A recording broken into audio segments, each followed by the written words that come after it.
Il existe une multitude de choses étonnantes que tu pourrais faire avec des produits qui traînent chez toi et qui sont destinés à d'autres usages. Nous allons explorer quelques-unes de ces possibilités, ainsi que des articles de tous les jours qui remplissent d'autres fonctions dont tu es peut-être loin d'être conscient. De nombreux ciseaux de cuisine ont une ouverture dentelée là où les poignées et les lames se rencontrent. Tu peux t'en servir pour effeuiller les herbes difficiles comme le thym, le romarin et la ciboulette. Cela t'évite de perdre du temps à essayer d'enlever les feuilles à la main. Et si tu es à court de vase, tu peux offrir des roses à celles que tu aimes de cette façon. Fais juste attention à l'endroit où tu pointes le bout des ciseaux. La languette métallique des canettes de soda peut être retournée pour que tu puisses y glisser une paille et donc éviter de porter la canette à ta bouche. Cette languette a d'ailleurs remplacé l'anneau de traction créé au début des années 60. Tu te souviens de ces derniers, n'est-ce pas? Ils étaient assez coupants et facilement enlevés et ils présentaient donc un danger pour les autres. Maintenant, tu peux glisser ta paille directement dans la languette et aussi faire des bulles.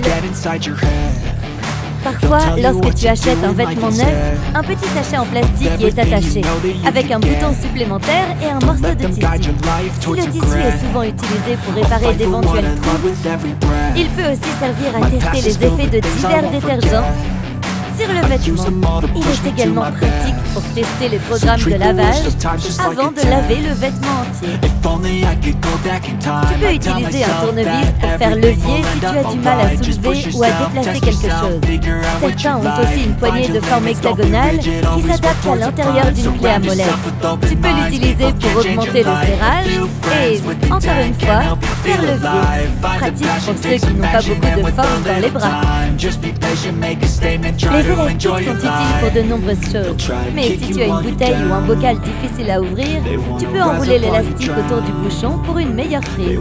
Les escaliers mécaniques ont ces brosses noires sur les côtés pour la même raison qu'il y a parfois des lignes jaunes sur les marches, pour dissuader les gens de s'approcher trop près des endroits dangereux. Les gens ne font pas toujours attention. Et parfois, les vêtements ou lacets peuvent être dangereusement proches de l'endroit où la marche rencontre le bord ou la joue. La brosse est une petite sécurité pour empêcher que cela ne se produise. Elle peut aussi empêcher des bouts de peluche ou autres petits éléments de tomber dans les interstices. Ton jean possède plusieurs caractéristiques qui sont bien fonctionnelles, bien qu'un peu démodées. Les rivets en métal autour des poches aident à sécuriser les points de tension. Cela leur permet de durer un peu plus longtemps que la moyenne, bien que tous les jeans n'en soient pas équipés. Beaucoup de jeans ont encore une minuscule poche directement au-dessus de la poche principale. À l'origine, elle était destinée à contenir une montre à gousset. Même si ces montres appartiennent pour la plupart au passé, de nombreuses personnes utilisent encore cet espace pour ranger des pièces de monnaie, une bague ou même une mini clé USB. Cela peut sembler un peu évident, mais si tu te demandes à quoi servent toutes les rainures sur un pneu de voiture, c'est pour l'adhérence sur la route. Cela dit, elles sont aussi un bon indicateur de l'usure de ton pneu. Si ces rainures ne sont plus aussi profondes et qu'elles affleurent presque la route, il est temps de changer tes pneus. Si tu ne le fais pas, la prochaine fois que tu essaieras de t'arrêter brusquement à un feu rouge, tu seras peut-être surpris de constater que ta voiture s'est transformée en un patin à roulettes géant. Ces boîtes à emporter, souvent associées au restaurant chinois, sont conçues non seulement pour transporter ta nourriture chez toi, mais aussi pour la conserver au réfrigérateur. Elles font également office d'assiette, car tu peux manger directement dedans sans avoir à te soucier de la vaisselle sale. Elles ont d'ailleurs été brevetées en 1894 pour transporter des huîtres fraîchement écaillées et étaient connues sous le nom de soaï. Elles ont ensuite été adaptées pour servir de récipient étanche pour la nourriture. Lorsque tu es assis dans un avion et que tu regardes par le hublot, tu as peut-être remarqué ces petits trous ou, dans certains cas, une petite ouverture singulière en bas.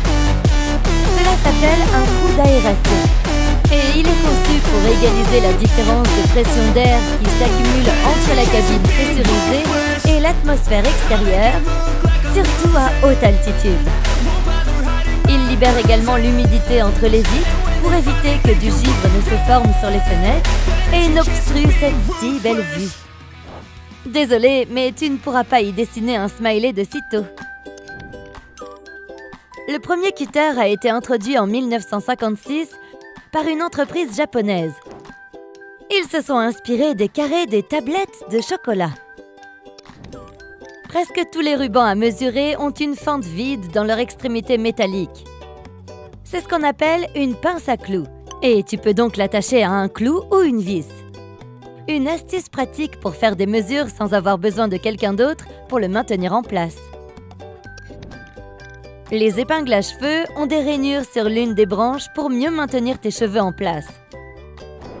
Le côté rectiligne doit être en haut, tandis que les rainures doivent être contre ta tête.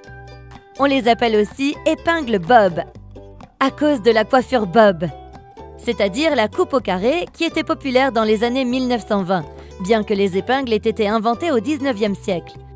N'oublie pas de les enlever avant de te laver les cheveux. Si tu as déjà remarqué les points noirs texturés sur les pare-brises d'une voiture ou d'un bus, tu as probablement compris que ce n'est pas fait pour décorer. On appelle cela des frites. Et c'est une peinture céramique. Leur principal objectif est de protéger la fenêtre des rayons ultraviolets.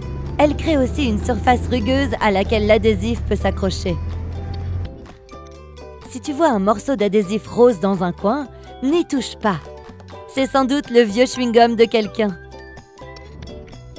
Si tu jettes un coup d'œil au bas d'un cadenas, il y a de fortes chances que tu vois un ou deux petits trous.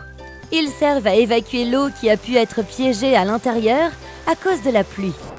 Ce mini-système de drainage empêche le fonctionnement interne de rouiller ou de geler s'il fait très froid. Et si le cadenas se bloque, tu peux faire pénétrer un produit à base d'huile à l'intérieur pour le lubrifier et le faire fonctionner à nouveau. Si tu as perdu la clé et que tu veux soulager ta frustration, tu peux crier dans les trous. Cela ne l'ouvrira pas, mais tu te sentiras un peu mieux. Certaines chemises ont une boucle en tissu dans le col. Elle sert à suspendre la chemise. Les boucles auraient été utilisées pour la première fois dans la marine, car il était facile de les accrocher simplement au mur. Dans les collèges des années 1960, la mode était de porter la chemise boutonnée jusqu'en haut, ce qui rendait tout plus compliqué. Les concepteurs ont donc commencé à mettre la boucle dans le dos. Si l'étudiant enlevait la boucle, cela signifiait qu'il était dans une relation stable, à moins que l'un de ses amis ne la lui arrache pour lui faire une farce. Et maintenant, tout le monde se demande avec qui il sort. Tu t'es déjà demandé pourquoi les pièces de monnaie ont ces petites rainures sur les bords? C'est un vestige des temps anciens où elles avaient plus de valeur. Les faussaires pouvaient facilement limer les bords des pièces pour en refaire d'autres en or ou argent. Les rainures ont été créées pour qu'il soit beaucoup plus facile de dire si une pièce a été limée. Ce n'est plus nécessaire aujourd'hui, mais les pièces ont toujours ce détail. Et si jamais tu t'ennuies, tu peux essayer de compter le nombre de rainures.